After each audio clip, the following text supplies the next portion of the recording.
Divide 788 by 4 in a long division method. 4 times 1 is 4.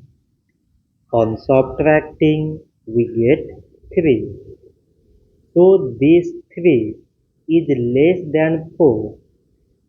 So we put down this 8 and it is 38. 4 times 9 is 36. On subtracting, we get 2. So again this 2 is less than 4. So we put down this 8 and it is 28.